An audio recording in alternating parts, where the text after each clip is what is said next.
Thank you guys so much for tuning in. You're listening to WZNC LP Bethlehem, North Country Community Radio, 99.9 FM, and we're streaming online at nococommunityradio.org. This is Amanda McKeen, and you are listening to my show, North of Normal. I'm on every Tuesday from 10 to noon, and the mission of this show is to create an unfiltered, human-centered space where local leaders, business owners, and change makers share their stories, perspectives, and passions, not to promote, but to connect. North of Normal celebrates what makes our North Country community rich, real, and worth rooting into. And I'm so excited for today's guest. We have Paige Roberts here with us. Paige is the owner of Tailswag, which is located on Main Street in Littleton. Paige, thank you so much for being here. Thank you for having me. Yeah. We were just talking a little bit about, networks and how when I put out a social post the Monday before announcing the guest, usually I can see what kind of love there is online, and you definitely received a lot of love yesterday. There were a lot of posts of people sharing photos of their pets. Yes. Yep. That's pretty common on the on Tailswag's social medias. No, it's good. It told me that people feel really connected to you through their pets. Yeah, and I hope so. Yeah, that's understandable, right? Because of what you do. Yep. Definitely. And I hope they feel that way, because I certainly feel that way as well. Yeah. Oh, I can't wait to get into this. You have a very special mission here in Littleton.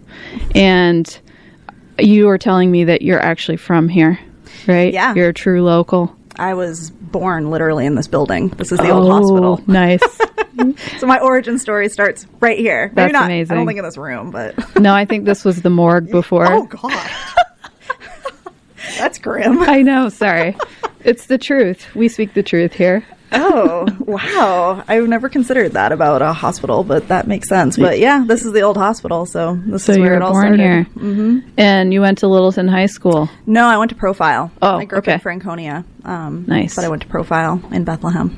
Yep. Yeah, so you have been around, and you've really seen things evolve. Yeah, I mean, from my childhood, anyway, I certainly have.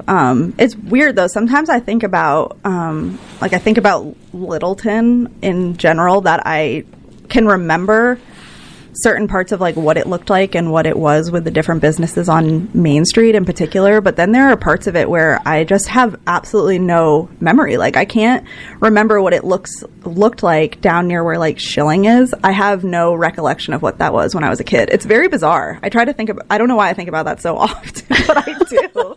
Of, what is happening? Would I never, ever drive down there or go down there? But I know I must have, but I just don't really remember. I mean, I can recall when it was a lot of old buildings that were kind of falling down, but I don't really remember beyond that what it even looked like. So yes, I have seen things evolve, but you don't remember. I don't remember all of it.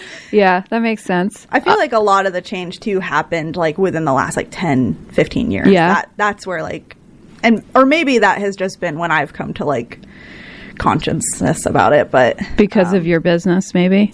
Yeah, and I mean, well, I don't know if it's necessarily because of that, but because I was an adult at that point. But I do think that's when a lot of it changed for the better. I think too. There was a lot of just initiatives that came through, and people who worked really hard to make the river district and all of that stuff, and really make it very vibrant and what it is now, which is super exciting. So I want to back up because I'm really curious about Tailswag, especially because you have only recently been on Main Street. Yeah, I've been on Main Street for about 2 years. Okay, it's been 2? Yeah. Okay. Yeah, we moved up there in November of 2023, but we expanded in May. So I'm at 50 Main Street. And it used to be divided into 2 spaces. And so I was 50 Main Street Unit B. Okay. For about a year, I think. Yeah, a little over a year. And then when Unit A became available is when I took that over. And that was in April, and we reopened in May. Sweet. But we used to be on Mill Street. We were down on Mill Street for 2 years. So I remember that being there and like driving by it because I live on Main Street and I park in the free parking. And so then when I leave, I come around Mill Street. Sure. And I would drive by there, and I don't know why I never went in, honestly. I think I thought it was just for dogs. And a lot of people do think that. They do? Mm-hmm. Yeah. Yeah. We have cat stuff. You definitely have cat stuff. I have a cat shirt on that you made. I did make that. I know. I got to make more shirts. I haven't done that in so long, but I love that you're wearing that. I drew those cats. That's amazing. That's straight up my drawing. That's so cool. Guys, if you want to look at the shirt, it's on my story on Facebook and Instagram, so check that out. But yes, I did go in. So usually I start, we got ahead of ourselves here. Sure. Usually I start by saying like how I know my guests, because there has to be a connection before you come on my show. So Janie from Pantry Posies. Love Janie. Love Janie. She's so magical. She has actually connected me with several people, including the guest last week, Greg Williams. She was like, hey, another good person that you should have on your show is Paige Roberts from Tailswag. So nice. I didn't know that. You didn't know? No. Okay. So she had said that like a couple months ago. And like, I do get a lot of feedback from people like, hey, you should have this person on. Hey, you should have this person on.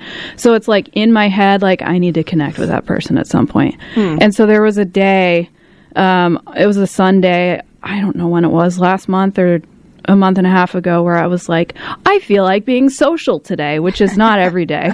And I just walked down to your store. And this was during the time where you had lost your employee and you were working every single day for how many weeks? It has run together, but it felt like 6 or 8 weeks. Yeah. I'm at the tail end of that, but that's like good. I was saying to you on the way in, like that's just part of owning a business. Yeah. And doing what needs to be done. Yeah. So you were there in the midst of that, and you were like, seriously, you were tired. I remember. But I was. But you were so real, and I was just like, oh, there's cat stuff in here. We got talking, and I told you who I was, and you're like, oh yeah, like the directory lady or whatever. And I was like, yeah, kinda. And then I was like, I'm really in here because I wanted to kind of feel out if you'd be a good guest on my show, and you graciously said yes right away. Yes. So that was wonderful. We did have a really nice conversation then, and I just knew, like, you're a real person. You're authentic, and you're not afraid to talk about whatever the topic is. So yeah, I try to be. Yeah, that's kind of like what I'm looking for when I have guests on. So really happy that we finally got to connect, and it really was like more direct. I'm going to meet this person to see if they can be on my show. And normally it's like more organic, like, I happen to meet somebody.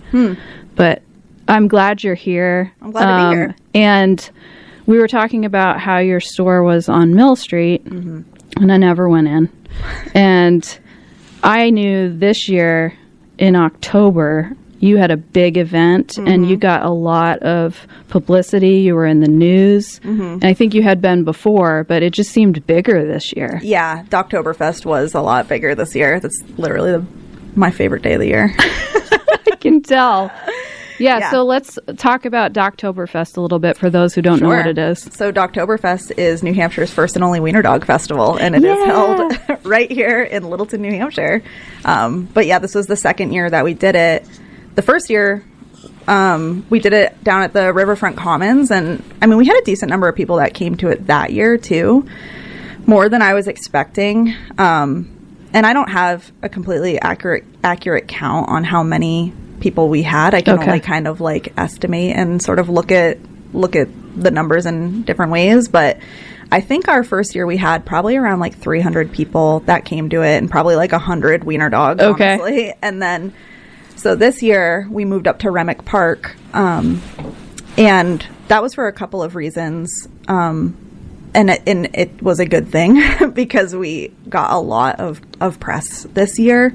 And I had one reel on Instagram and a TikTok too, the same one on TikTok that gained a lot of traction in dachshund community, the New England dachshund community. And so we had a lot of people that came to it this year. Like, it's really hard for me to say exactly how many it was, and I don't know that it was all at once, but I think we had around 1,000 people. I believe that. It was so many. It was amazing. It was a lot. It was like, what? I was like looking out my window over Main Street, and I'm like, so why are there so many wiener dogs here? And I was like, oh, that's my dream. Oh, it's so funny. It is. And they like show up like a couple days before. So it was like the whole weekend for like 4 days. It was just like wiener dog world. And I was like, yes, this is the best. So can we talk about why you started that? Sure. Well, obviously I love dachshunds. My dog growing up was part dachshund. We're not exactly sure what she was mixed with. I think she was mixed with a beagle, but she looked like a tall dachshund, and I just have always really loved them. And my first dog that I adopted when I was like 19, I don't know, 18 or 19, like way too young to adopt a dog, but I did. She was a little dachshund, and she was amazing. And I lost her very unexpectedly, and when I was still pretty young.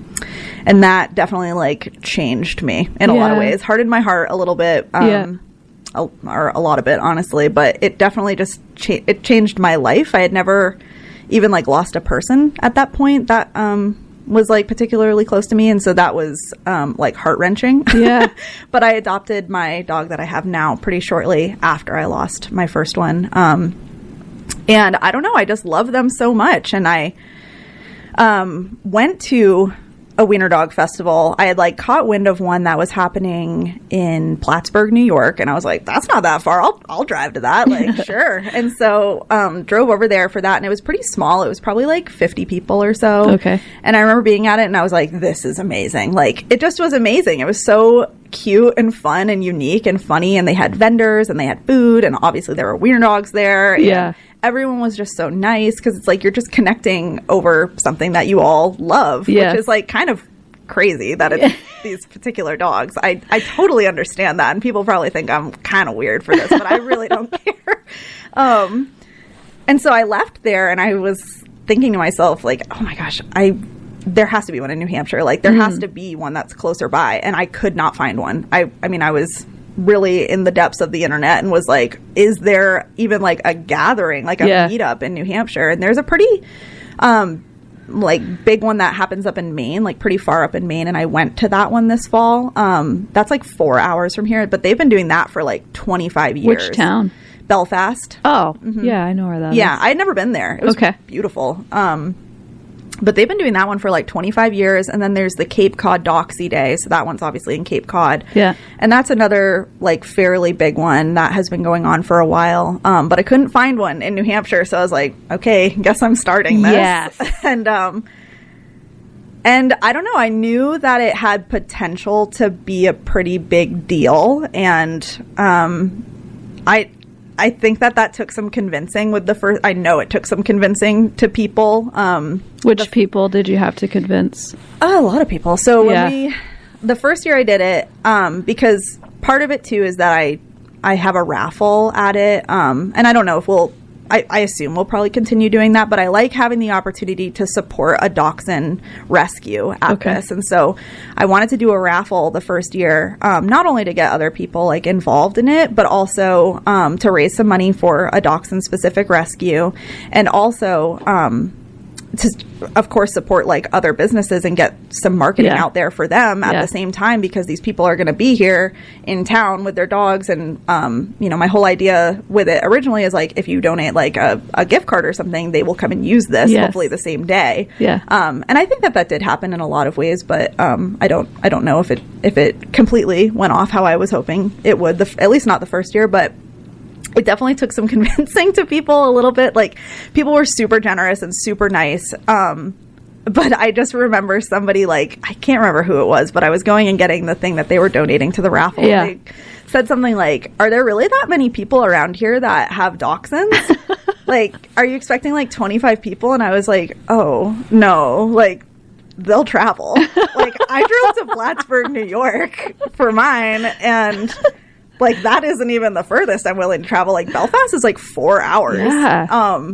And that is really what happened, especially this year. Like, we had more than one group of people that came from Maryland to go to this. I believe it. I saw a lot of out-of-state vehicles. That was probably the furthest that people traveled, but we had a lot of people from Massachusetts, of course, Vermont. I went to the one in Maine, and that was in September, and so that was about a month prior to the one that we did. And I definitely, I brought flyers and was like, come to New Hampshire, come to New Hampshire, come to New Hampshire. And so a lot of people from that one was smart. do it too. Yeah. Yeah. Wow. So I've never created an event like that before, so I really want to kind of get in your head about what was the hardest part about initially starting this, and what do you see for next year's event that maybe would be different? Well, I had never done an event either. Okay. I had never done that either. I went into it with just kind of a lot of this is what I would want it to be. Like, if I was going to an event like this is what I would want it to be. And that's a lot of my philosophy with how I run my business too, of if I was going to a store, what would I want? Yeah. So I knew that I would want, obviously, a lot of different kinds of vendors. I'm definitely someone who loves going to events that have really good food. So I'm all right, I know we want food. And as a dachshund owner myself, we love anything with dachshunds on it. You could give me a crumpled up piece of trash that has a picture of a dachshund on it, and I'd be like, I love this. Thank you. So dachshund specific vendors or dog specific vendors, I knew that I wanted to have there. And this year that we just had, definitely it expanded out from just New Hampshire with who the vendors were. But that first year that we did it, it was all New Hampshire based vendors, which was really cool. I loved that. And we had the vast majority of the vendors that we had this year were also New Hampshire based and local, but we had people from other states too that came in and set up and everything. So I don't know. The hardest part of it is just probably the organization. This year, because we changed up to Remick Park, I had to redo a lot of marketing materials. Okay. So it's there's just a lot of moving parts to it. And I guess too, because I don't have a ton of experience prior to this of planning an event, there's things that I just don't necessarily foresee, or questions that people are going to have that I'm I never even considered that. More so with the vendors, I would feel that's a lot of moving parts, and they are a lot of them kind of know more about vending than I do. Yes. They absolutely do. This is what they do. Yes. And so sometimes they would, ask or have expectations about things that I hadn't even considered. Yeah. But I've learned a lot over the last couple of years, and I always take notes at the end of the event.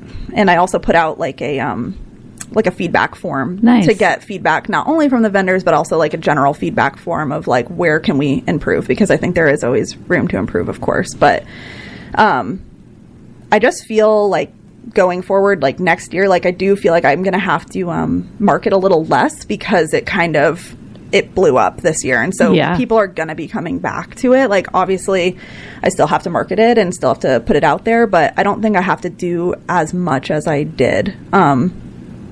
And I do just anticipate in the future that it's just going to continue to grow. Yeah. And so kind of also dealing with that, with the growth of it. And that's, I would say, another somewhat difficult part that for me, just as a human being, is I did this myself, and that's not sustainable. I'm going to have to bring in some help of some sort. And not that I consider myself a control freak, but that's a hard thing to do. And it's this is just this thing that I created out of my mind.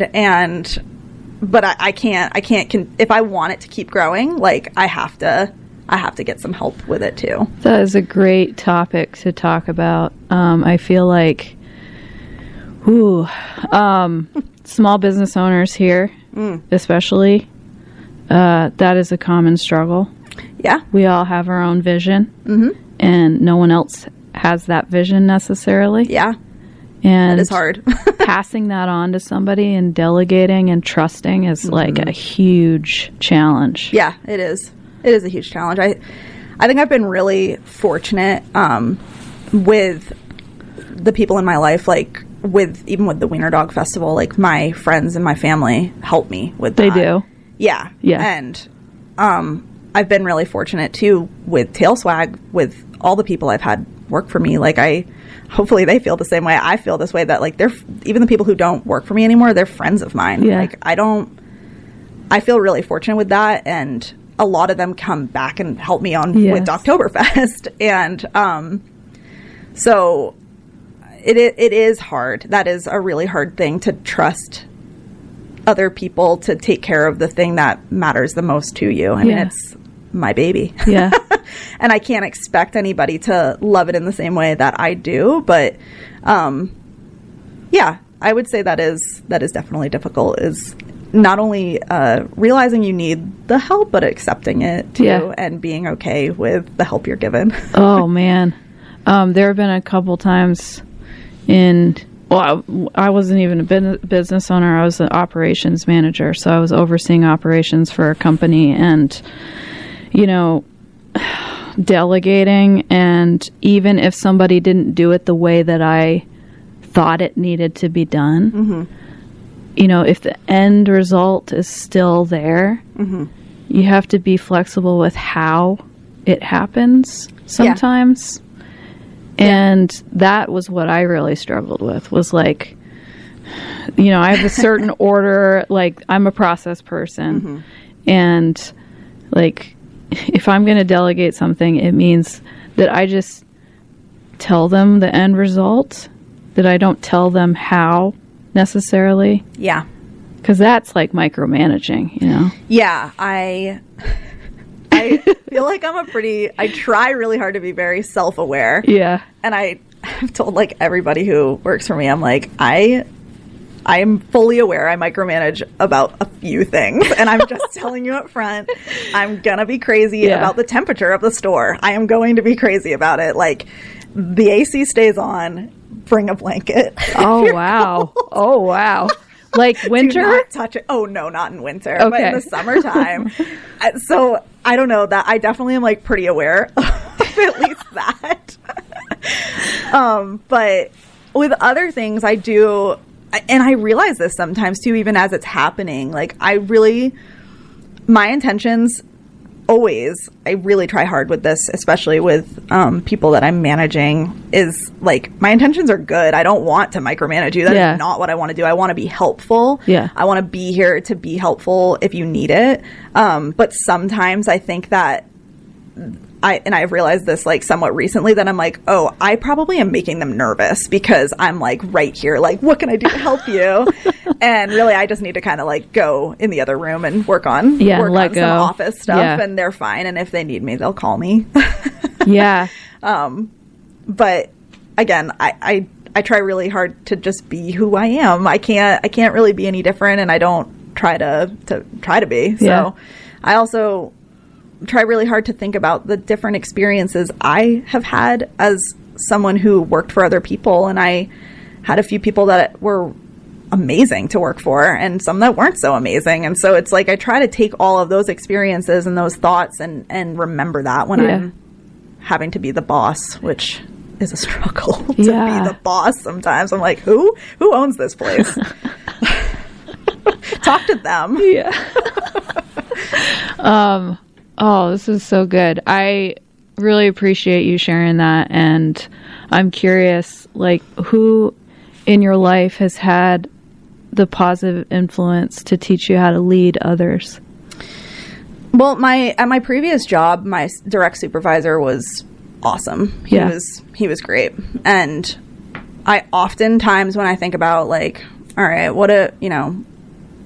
if I have to make a decision that is more of like the boss, quote unquote, decision, I'm like, how would Sam handle this? Because he was just always very honest, but he was also like, there's never a reason to be rude. I don't feel like even when you're dealing with tough stuff, like, there's just ways to go about it that aren't going to be necessarily like personal or hurtful towards people. And he was really good at that. And in the position that he was in, he was the one that was dealing with a lot of people who were like disappointed sometimes. Like that was when they were talking to him, was when they were like wound up. Yeah. And he did that really well. And he also just managed our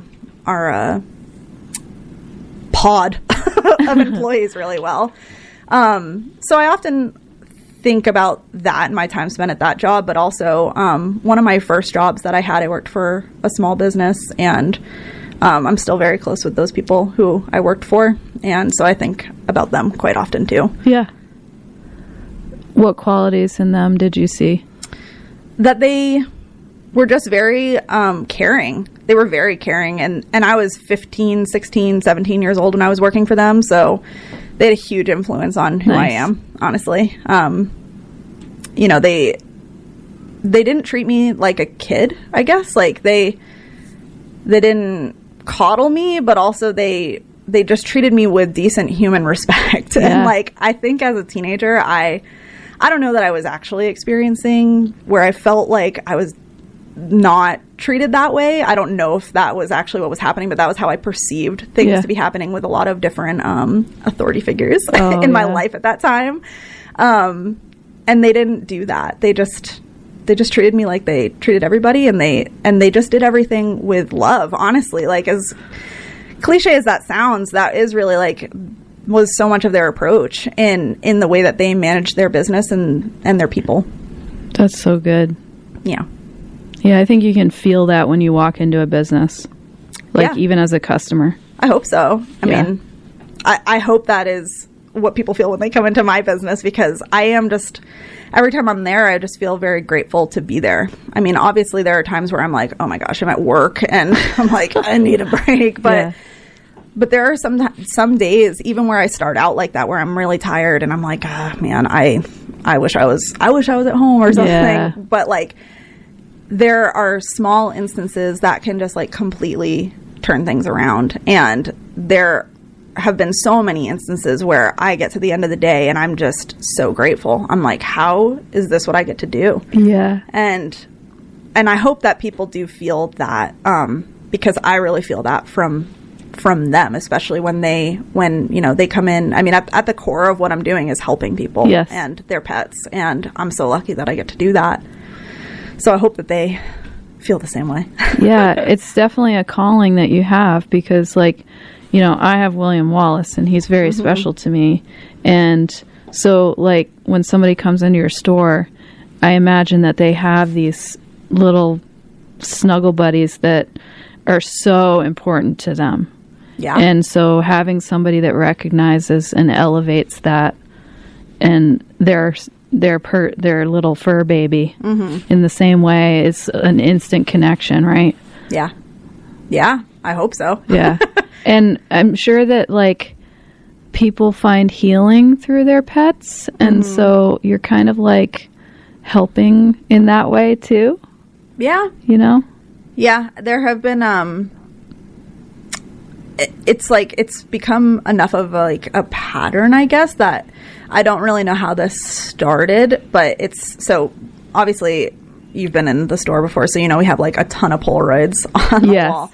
And the whole idea with those is that people come in and they bring their dog or their cat. We have some cats up there too, but we take their picture and we just stick them on the wall. And that was not like, that started very organically. That was not my intention to fill all of the walls with Polaroid pictures, but that's kind of how it happened. But there has been more than one instance where folks lose their pet and they come in and they, I don't know, almost in a way I feel like they feel they need to kind of like report it to us. But they will come and want to take the Polaroid off the wall. Some of them choose to leave it. But that is a very vulnerable but very special experience that I've been able to have with them. And it means a lot to me that people feel comfortable enough to come in and be that vulnerable in that moment. And some feel they need to kind of express themselves more than others, or some just need to grab that picture and say goodbye to the store, at least for the time being.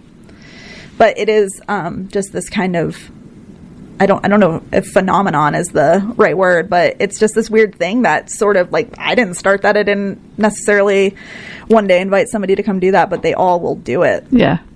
So. Wow. I mean, it's not a visible practice, you know? Sure. Yeah. It's like just subtly happening. Mm-hmm. So you're kind of like a therapist? I don't know about that. I don't know about that, but... Or a memorial site? Yeah. I know. People have said... I have been up to Dog Mountain, but I've actually never been in the chapel up there in St. Johnsbury. But a lot of people will bring pictures of their pets up there, so some people say it reminds them of that in a way, too. I haven't been there, but... It's cool. They do free concerts in the summertime, and that's really fun. And you can bring your dog. That's awesome. So how many pets do you have at this point? Because I know you got more than a dog. I have a dog and a cat. But I feel like I have a lot of pets in my life. Yeah. But personally, I have a dog and a cat. Okay. Yeah. And what are their names? Nellie is my dog and Vinny is my cat. Oh, yes. We talked about Vinny a little bit. Yep. And Vinny's a rescue. They're both rescues in their own way. Nellie came from an actual rescue. Like I went and paid a fee and adopted her. Okay. Whereas Vinny ended up in my driveway and climbed into my arms and hasn't really left. That is so awesome. Yep. And yeah, he had kind of a crazy story. He was, because where I live very close to the White Mountain National Forest out in Easton. And I've lived out there for quite a little over a decade now at this point. And I've found a lot of animals out there, and through that and people I've spoken to, I guess that kind of happens a lot. Like people will unfortunately like dump animals out there, which is awful. Yeah, and I can't imagine that. But yeah, I've found several dogs and I've found some cats too. And I don't know if that was Vinny's story. I don't really know. I don't think I will ever really know, but he was out there and my boyfriend actually saw him like early on in the summertime one night when he was driving home pretty late from work near my house, and I didn't see him until the fall. And then I walked outside one day and there's this little cat in my yard, and it's the end of September, so it's like it's starting to get cold at that point, and I'm like, oh my gosh, that's the cat that he saw. And so I have had to trap a couple cats, so I feel like I know how to do this at this point. So I set up the have-a-hearts, and I have like the food outside, and I don't get him the first couple of days, but I'm seeing him all around. Like I'm like, okay, he is around. I can see he's skin and bones. I live very close to Route 116. That's a very busy road. I'm like, he is going to get run over. It was stressing me out for days. And I came to Littleton, and I was having like lunch with a friend of mine, and just something came over me, and I was like, I have to go home. Like, I'm going to find him today. I'm going to get him today. And he was literally sitting in my driveway when I got home. And he just went to you? I opened a can of cat food, and he just walked into my arms and ate food out of my hand. And so he had a microchip. I always feel like it's important to like preface this story by telling people, like, don't play finders keepers. If you find an animal, like, always bring them to the vet to see if they're microchipped and try to find who they belong to, because they could just be lost. But yeah, he had a microchip, and long story short, whomever he belonged to kind of gave a bizarre story about why they didn't want their cat anymore, and he became my cat. So that's how Vinny came to be in my life. That is so sweet. Yep. Are you like his person? Of you and your boyfriend? Like? Yeah, I mean, yeah, I would say that. He's kind of a lover boy anyway. He loves everybody. Okay. If he could deal with the car, I would totally bring him to the store. Yeah. But he can't deal with being in the car. But yeah, I do think that I am his person, whereas my dog would choose Anthony like any day. Okay. Yeah. So how did the dog and the cat get along? Best friends. They snuggle all day long. Yep. They do? Yep. They snuggle and groom each other. It's pretty adorable. That's awesome. Yep. And they're kind of the same size because Nellie's a miniature dachshund. Oh. So Vinny's maybe even a little bit bigger than Nellie. Do you ever bring Nellie into the store? I do not. Nellie is a very anxious dog. Okay. She's a homebody. She loves just being at home. Yeah. So that's where she's safest. And she's not great for business. She barks a lot. Oh. Okay. She is very attached to me as well, but she's just very attached to like her place and her people. And so she's very wary of other people and other dogs. She doesn't love other dogs, but cats, I could have 1,000 of them. And she'd be like, yes, thank you. That's sweet. So there's something that I'm very aware of that I do with William Wallace, and that is to kind of like project onto him, like kind of a lot of my own traits and my own thinking onto him, and like as if he were, you know, experiencing the same problems or, you know, having his own thoughts. And he interviewed me a couple weeks ago, so you can really get a sense of that in the interview. But I'm curious, like, what you know about that, because I know it's like something people do with their pets is they like, it's like this comfort to like have the pet understand them. Sure. At a deep level. Yeah. I mean, you know, I think that animals in general are very intuitive creatures. Right. And they have huge personalities just like many people do. Yeah. And yeah, I mean, we give Nellie her own thoughts out loud all the time. And Vinny. Yeah. Oh yeah, of course. Of course we do. And I think that's pretty common collectively. So what's Nellie like? Like, what's her personality? Nellie's pretty sassy. Okay. She's very food motivated. Yeah, she's very demanding. This is also like true. This is really how she is. Okay. And so we just put English to it. Yeah. I gotcha. But that's Nellie. But she also is very, she can be very, very sweet. And she's just a nervous little girl. And she loves love, but it has to like be on her own terms. But once you get there, she's just the best. She's old now too. She's 12, maybe older. Wow. I've had her for just over 10 years. And then Vinny, he's going to be 18 in February. What? So I just like hang out in the animal geriatric wing when I'm at home. That is an old cat. Yeah, he is. He's an old guy. What's his personality like? Total lover boy. He's amazing, honestly. He's a very special cat. I feel like, I don't know, a cosmic connection with him. I've met him in a different life, and I hope I meet him in every single one. Oh. He knows. Nellie a couple weeks ago was not feeling very well. She had like a little infection, and so she was on some antibiotics and was just like laying low. And I have like a little camera that I can check on them when I'm not at home. And I mean, he didn't leave her side. He was touching her all the time. Like if she moved to the other side of the bed, he moved with her. Oh. And he is like that, but he's not always like that. Like he very clearly knew that she wasn't feeling good and was just like her doctor, her nurse. Yeah. Nurse Vinny, Dr. Vinny, all for that whole time. So, and he's very much like that with people too. Yeah. Yeah. That's special. He is special. I love him. He's going to wreck me when he leaves this plane. Yeah. Honestly. But do you have a plan, a recovery plan? No. I'm hoping that day doesn't approach very soon. But I am aware that he's going to be 18 and he's an older guy, but he's doing well for now. Yeah. So we just enjoy every day that we can. Good.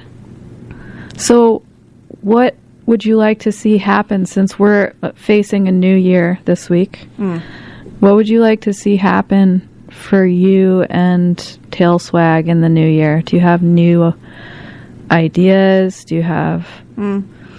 Yeah, I mean, 2025 was a huge year for Tailswag with the expansion. Like, I feel like since we did that in May, I haven't even been able to like really digest that happened, because it's like then we went into summertime. I feel like this time, or not this time of year, but this area rather, it's like we used to kind of be able to pinpoint, and we still sort of can when there's like a slower season. Yep. But the slower seasons are not as slow as they used to be.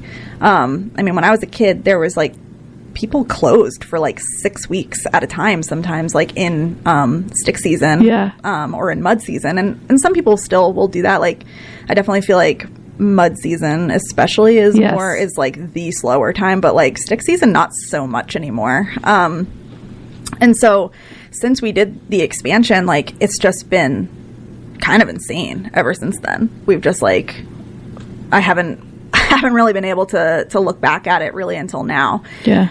So I feel like going into next year, like, I want to enjoy that, of course. Yeah.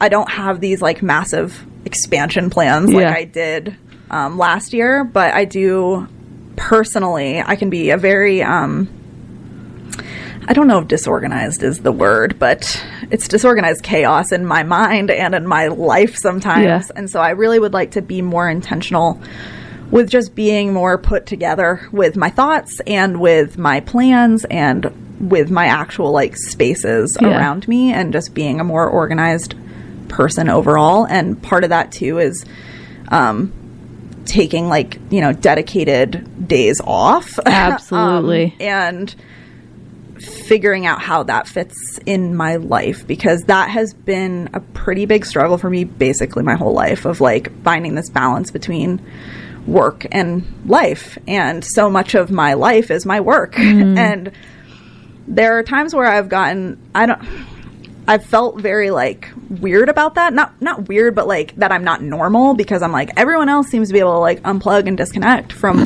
this stuff. And like, why can't I? Like, why am I just like, no, I can't, I literally can't relax. Yeah. Like, so, but at the same time, I'm also trying to be a little more accepting of who I am, and that, you know, there's not really any cookie cutter normalcy around that. Like, you have to find out what that is. That's right. And so I think that I'm just still trying to find out what that is, but also act on it when I do. And I'm getting there. That's really good awareness.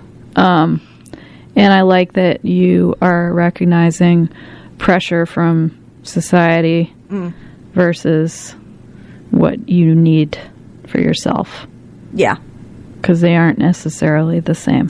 No. And I feel like so much of that has been like growing up, becoming an adult, but especially like I never believed people when they would be like, oh, once you're out of your 20s, like, you just don't like care as much. Like, when you're in your 30s, it's like less matters. That external stuff matters less. Yeah. And I would be like, yeah, right. But it is really true. Oh, wait until you're 40. It's even better. I'm looking forward to it. It's been refreshing, though, to just kind of let go of a lot of that from being a younger adult. Yeah. And just accepting who we are. Yeah. But also, like, holding ourselves accountable to being the best versions of ourselves and finding what that is. And it's always evolving. So it's just this commitment to yourself that you're paying attention and you're listening to what you need to do. Totally. Yeah. And speaking of taking time off, you just took a day off yesterday. I did. Which was a big deal. Yeah, that was a big deal. That we had an ice storm, and I almost didn't. I was like, I could drive in. I could make it. I'm fine. But then I was New Englander. You know, yep, through and through. Yeah. But I was like, you know what? We don't need to do that. We don't need to put other people at risk. And I think I was saying to you on the way in that Renee, who works for me, I certainly didn't want her driving in that. Yeah. And then I thought, you know what? I don't need to do that either. It's okay to take today. And it felt good. Yeah, did it? Yeah, it did. It was nice to be at home. And I was at home the day before. I had the day off the day before. So I was like, who am I? 2 days off in a row? What? Did it allow you to see something new? Yeah, I mean, my kitchen, I stared at that for a while. I hadn't seen that in a while. It was clearly neglected, so did a lot of cleaning in there. You did? Okay. Yeah. But that felt good to do, too, because, again, that comes back around to me being a more organized person, because I'm not always very good at that, and trying to just keep an organized space. I also didn't believe this. I was like, no, that's not true, because that's not me, but it is absolutely me. When you keep an organized space, your mind feels more organized. Absolutely. It feels less chaotic when there's chaos around you. So I had a lot of cleaning to do. I had done some, like, I had a bunch of Christmas presents around and wrapping paper and stuff from when I made a few things in the kitchen for Christmas, and so it feels really good to have that cleaned up, and it was nice to spend the time to do that and hang out with the animals for the day. Amazing. I hope you get more days like that. I will. I definitely will. Renee, who's working for me, is doing a really great job. Yeah. And she's up to speed now. Good. And I told her, I was like, I'm committing to these days that I'm not going to be here. Good. And then there's also going to be times where she's there and I'm there too. And so I can get some office hours in. It's definitely a struggle with, I don't know if everyone struggles like this. I have to assume many small business owners or any business owner struggles in that way of turning off work. Yeah. And I don't really know that I ever fully will, because sometimes the best ideas come to me when I'm laying down going to bed, Right. It's like, I don't really need to necessarily completely hit the off switch, but definitely taking some time where I'm not living and breathing it right there in front of me. Yeah. Speaking of that, I have been noticing, especially in December, I'm getting bombarded anytime I open any social media. I'm like bombarded with all of these ads of like, you need this. This isn't good enough. You need to do this. Yeah. And I'm just like I could find myself feeling like, oh my gosh, I'm not doing the right things. Like, I should be posting every day, and I should be, communicating these things and like getting followers. And then I was just like, ugh, no, I can't even. So I just in the last 2 weeks, I have just slowed way down. Yeah. And tried to say no anytime that part of my mind was like, you need to be doing stuff. You need to be creating things. Mm-hmm. And I am just intentionally taking this time when it's slow to be like, no, Amanda, that is not the right time. Yeah. It's time to rest. Mm-hmm. And I have quite enjoyed it. That's good. That's a good thing. There's part of me that's like, will I ever want to work again? You will. I think it'll come back, but I think it took me a while to get there. It wasn't like 1 or 2 days. It was like over a week. Yeah. And I think, I don't know enough about it to really fully speak on it, but there's certainly a trend of people, I feel like, especially millennials our age, that this is pretty common. I don't really know what it is, why we're so burnt out. Yeah. Why we overwork, why we, this belief of if you just try a little harder, you can get more out of it, you can get ahead. And then kind of this disappointment of okay, that's not really working. I'm not trying hard enough. So the blame comes back onto us. Do more. Onto yourself. Yeah. And it is bizarre that it's this common thread, enough people that are in their 30s and 40s feel that way and have had that similar experience, that it is something to do with our generation and perhaps the generation that we were raised into. But a lot of people too are getting into their 30s and 40s and kind of being like, you know what, I'm not actually going to do it that way. This isn't, you don't have to work that hard. And it's really not necessarily your fault if you're not seeing this huge, I don't want to say payoff, but you know what I mean? This huge result is the word I'm looking for. So, well, there's this balance of consistent effort over time producing results versus our mentality these days with instant gratification. Totally. So I think that really is the root of a lot of what that voice is saying to me. Is you're not getting, nobody called you, nobody's emailing you for services. That must mean that XYZ. Yeah. And it's why are we measuring it by those immediate results or lack of results, and instead of just knowing this needs to be a steady effort? Yeah. I feel too, at least with my marketing efferts, that I just do kind of what I want to do, what I feel like doing. There's certainly, a level of okay, I need to give the information to people of this is what we have, and maybe this is a pain point you're experiencing, and this is how I could potentially solve it for you.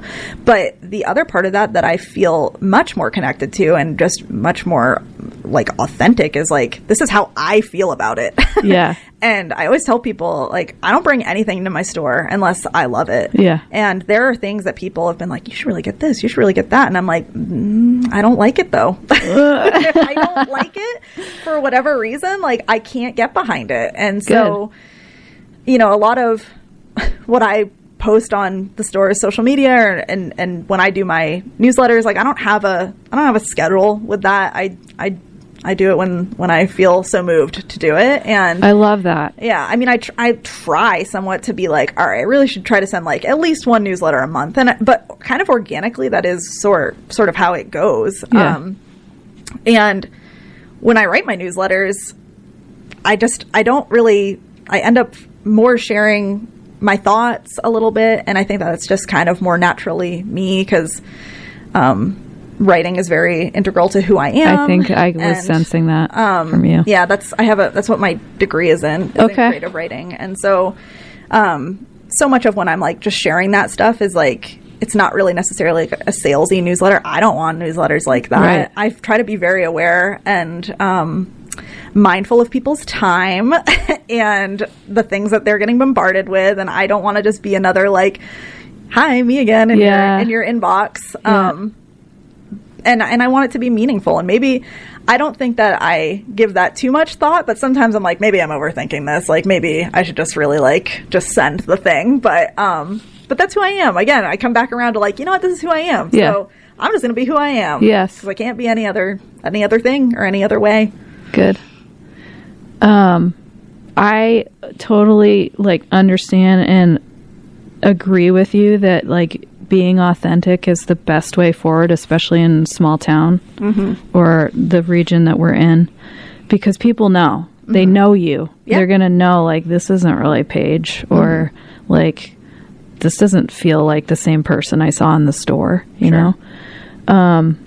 But, you know, sometimes I have days where I don't feel like talking to anyone. I don't feel like being nice with my words. I don't feel like sharing something. Yeah. So, you know, I'm trying to figure out the balance between operating from my heart and like moving with it, and also staying consistent. Yeah. Yeah. So what advice would you give me in that situation? Gosh, I don't know if I have advice for like, that. do you have days where you're like, oh, I don't want to put anything on social media of today? Of course. Sometimes I just don't. Okay. And then, you know, a few days later, I'm like, wow, that post got 4 likes on it. Sick. So glad that's how that went. You're being sarcastic, right? Yeah. Okay. Like, just checking. Just if that didn't come across.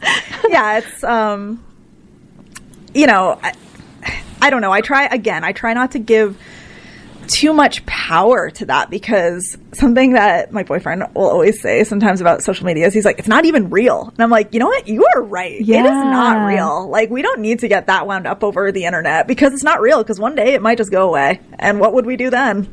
It just exist. So I try, you know, not to give too much importance to it, but at the same time, like, I do own a business, and there are avenues in which I have to get the word out about it. And so, yeah, some days I try to push through, and sometimes I just am sharing like a little something, like some B-roll that I took in the store before, or in the store the day before. And again, like, I love to read, I love to write, so I love like quotes and things like that. Sometimes I'll just put like a little quote in there, like, this is how we're feeling today. But yeah, on the days where I'm not really feeling it, I don't always push through that, because why? It's not usually resonating when the sun still came up that day, and I'm still here, so nothing collapsed, and life goes on. That is a good quote by Paige Roberts. Yep. Oh, that on a bumper sticker. Yeah. No, that's good. I really like that you talked about that, because I think that there's this pressure in our community to be on social media, to be posting every day. You know, I see people posting and like so creative. And I'm like, I can't do that. Yeah. I'm sorry. I just don't have it in me sometimes. Yeah. You know? But like the people who do that, who are really good at that, like awesome. Like love that for them. Yes. Love that they are, can do that. And that's like who they are. That is so great. And some days that's me. Some days I'm like, hey, I'm on it. I have a really funny reel idea and I'm going to do it and it's going to be great. But then there are days or weeks where like I don't have that creativity in me. And I think that's like sometimes the hardest part about like, I consider myself a pretty creative person overall. And like, I used to work a while ago, right after college, I worked for a literary nonprofit, and so met a lot of different writers and specifically poets. And like some of them are really committed to their craft in the sense of like they write every single day. They get up and they have a prompt or they have an exercise that they do every single day. There are others where like they don't do that. It's more organic for them and they kind of do it when they feel it. And I'm certainly a little bit more in that camp where like there was a time in my life where I was writing and doing creative work almost daily because it was like just coming out of me. Like I had to do this. Yes. And that hasn't really, I mean, I wouldn't say that hasn't happened since then, but like it's happened differently because I still write, but not like I did. I think a lot of my creativity now like comes out through the store and through different avenues. But it makes me laugh sometimes because I'll run into people who I haven't seen for a while and they go, "Are you still writing? Are you still a writer?" And I'm like, I think that's just like integral to my personality. Like that. Yeah, that's who I am. Like even if I'm not practicing the craft all the time, like it's still me. Yeah. But some people are really good at committing to that and I think there is a level of it in all avenues of whatever you do, of having to just do it from time to time and stay committed to it. But again, we are the keeper of our own keys, so like you can do whatever you want. If that's not how you roll, that ain't how you roll, and it's fine. And you gotta just be okay with it. Love it. We've got a couple minutes left. I can't believe that flew by. Oh, absolutely. I just am so glad that you came on today. I feel like we talked about some really important things that haven't been talked about on my show before. So I love what you've added today. Well, thank you. Yeah. What was I going to do? Oh, yes. It's still December, right? Mm-hmm. For another day. Okay. So I promised in the month of December to announce the weekly events from the White Mountains Directory. And for those of you listening, the White Mountains Directory is a site I created to help connect businesses in our region, giving them another spot to be visible online. And so we have some businesses that are leveraging the calendar, and I am going to just pull that up and see what we've got going on. Not a lot this week, which makes sense. It's a holiday week. Open mic night. I'm not sure if that's still on, but that happens every Thursday at the Franconia Inn at Peaks Pub, starting at 6:30.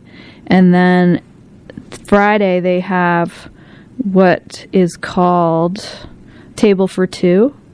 And that, again, is at the Franconia Inn. And it's every Friday. Couples can enjoy one appetizer, 2 entrees, and a dessert for $65. And you can have up to 4 guests, but larger parties are still welcome to dine with us.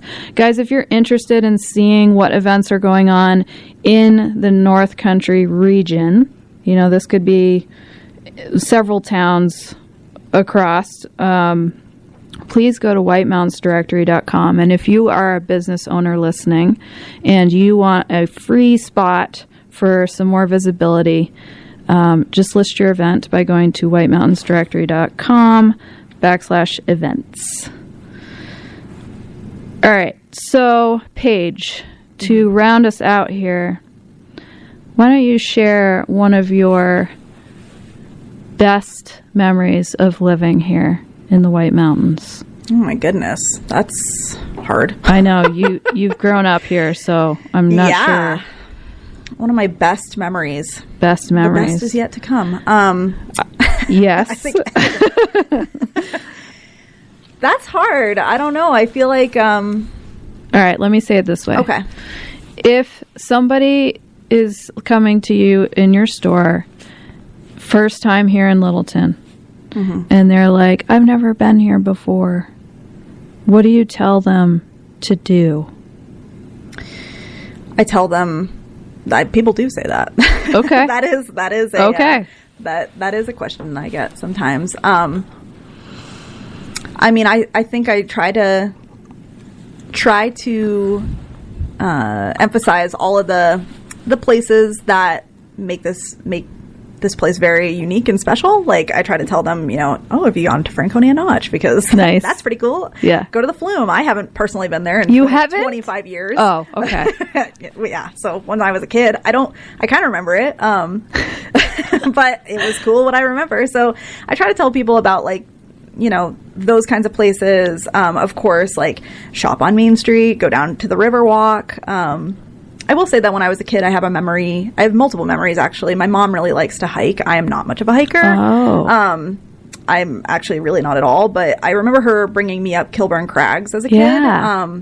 And I can remember that, and I remember looking down at Littleton. And so I try to tell people about that hike because it's a pretty easy one. And it's steep, but it's super short. Yeah, it's really short. And and you can see the whole town of Littleton, and it's a little more off the beaten path than, like, Artist Bluff, which is also another, like, pretty easy one where you get a big view at the end. But those are kind of the more, like, typical North Country things that for folks who aren't necessarily from here, that it's like, you should definitely experience those while you're here. But truth be told, on the more, like, personal level of, like, living here and being here, my most, like, cherished times are just, like, the really simple times of, like, going to the Littleton Diner and having the same person wait on me that did when I was 5 years old. Oh my God. That remembers me from then.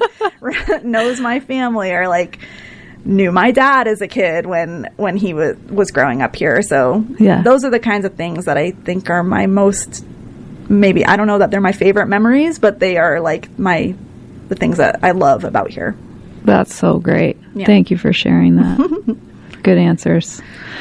All right, guys, we are up at the top of the hour. You're listening to WZNC LP Bethlehem, North Country Community Radio, 99.9 FM, streaming online at nococommunityradio.org.